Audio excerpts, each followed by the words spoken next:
Hai hai hai, jumpa lagi bersama Cikgu Nurul dalam pecutan akhir Matematik Tambahan SPM 2022 berdasarkan modul topikal soalan percubaan SPM 2022, topik tingkatan 4, fungsi kuadratik.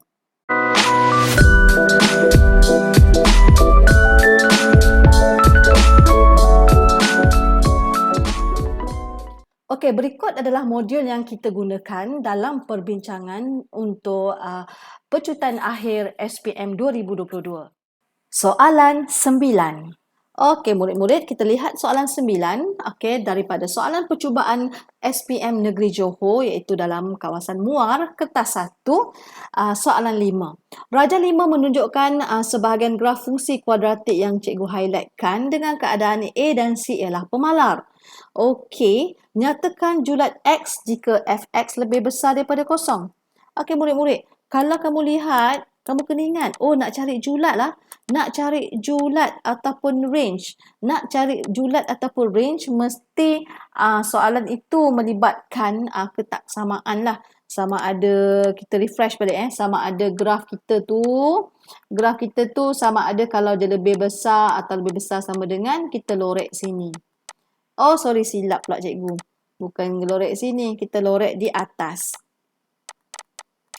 Okey, kalaulah dia lebih kecil atau lebih kecil sama dengan, kita lorek di bawah. Macam tu. Jadi sama juga dengan graf yang diberi ni. Okey, graf yang diberi ni. Sekarang soalan ni kata lebih besar.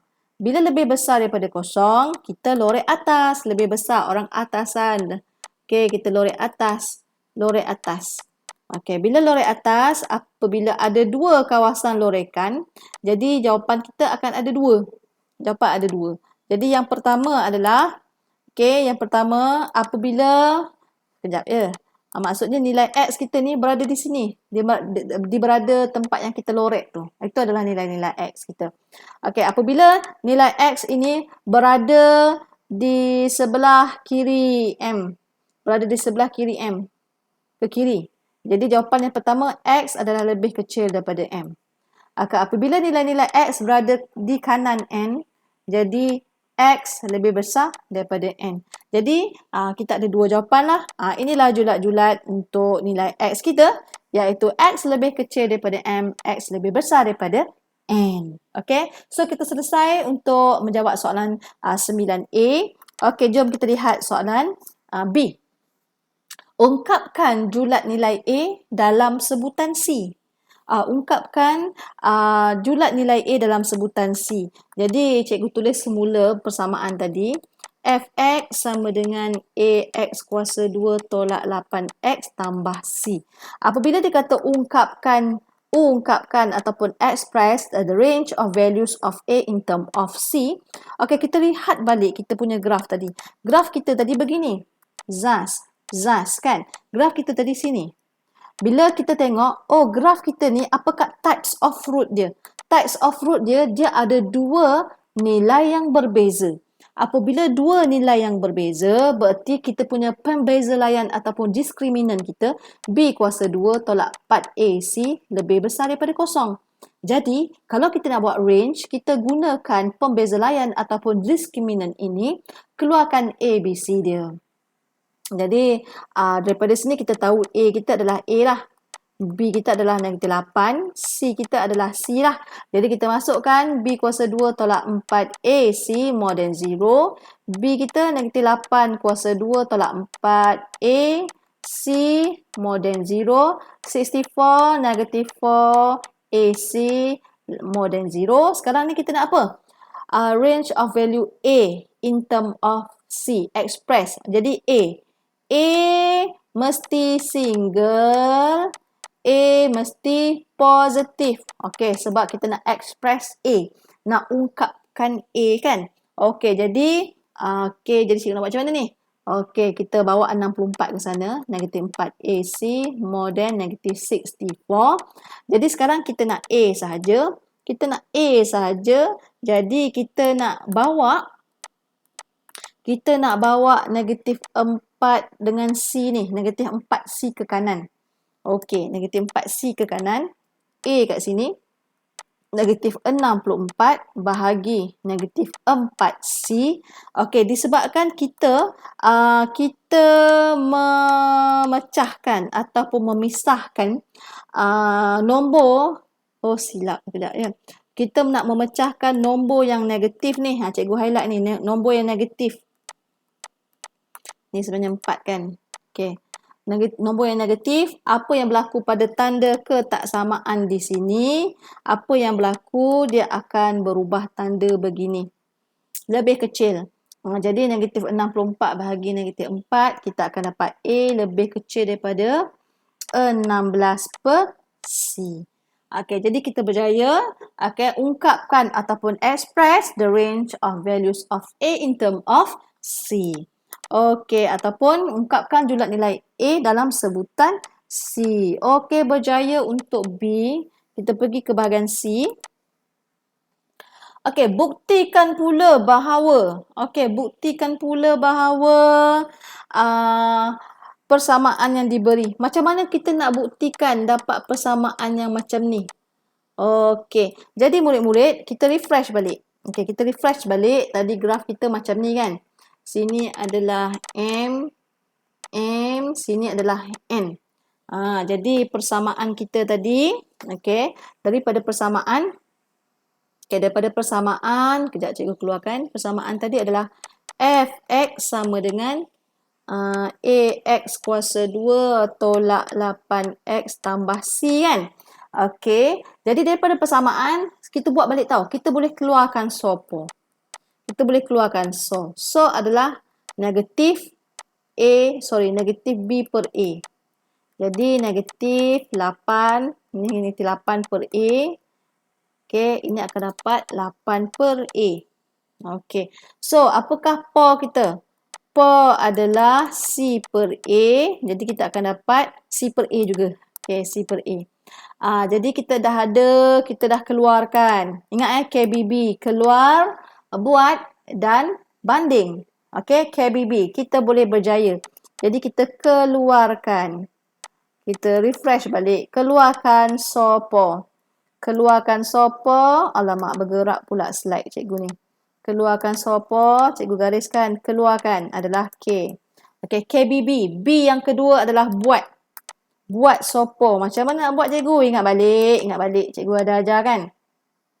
Di mana dia dah bagi root. Okey, kita punya punca. Okey, root kita adalah M dan N. Okey, root kita adalah M dan N. Jadi kita buat. So adalah M tambah N. POR adalah hasil darab M darab N. Kita akan dapat MN. Okey, seterusnya kita dah buat. SOPO. Ingat, KBB. Kita boleh berjaya. KBB. B yang kedua apa? KBB. Ingat, KBB. Keluar, buat, banding. Keluar dah, buat dah, banding belum. Jadi kita kena bandingkan kita punya SOR dan POR kita. Bandingkan SOR dan POR. Okey, ini kita dah buat. Okey, cikgu keluarkan. Okey, kita nak banding pula. Banding SOPO. Okey, kita banding SOPO. Ini adalah yang terakhir, iaitu B, KBB. Okey, banding SOPO. Jom kita bandingkan SOR dengan SOR dahulu. Okey, SOR dengan SOR. SOR di sini adalah 8A. SOR dekat sini M tambah N. Jadi cikgu pun tulislah macam ni. 8 per A sama dengan M tambah N. Okey. Jadi kita biarkan dulu macam tu. Lepas tu kita bandingkan POR pula. POR. Bila bandingkan POR, cikgu highlight lain. POR kat sini C per A. POR kat sini MN. Okey, kita keluarkan POR pula. Maksudnya C per A sama dengan MN. Jadi kat sini murid-murid, okey, kita ada persamaan 1. Okey, ni persamaan 2. Cikgu nak cari persamaan ketiga. Okey, cari persamaan ketiga. Tapi sebelum tu kita tengok balik. Okey, dia nak buktikan, kalau kamu lihat di sini, cikgu padam yang sini, dia nak kamu buktikan di mana M tambah N per Mn sama dengan 8 per C. Jadi kita tengok dekat sini, apakah huruf yang tiada?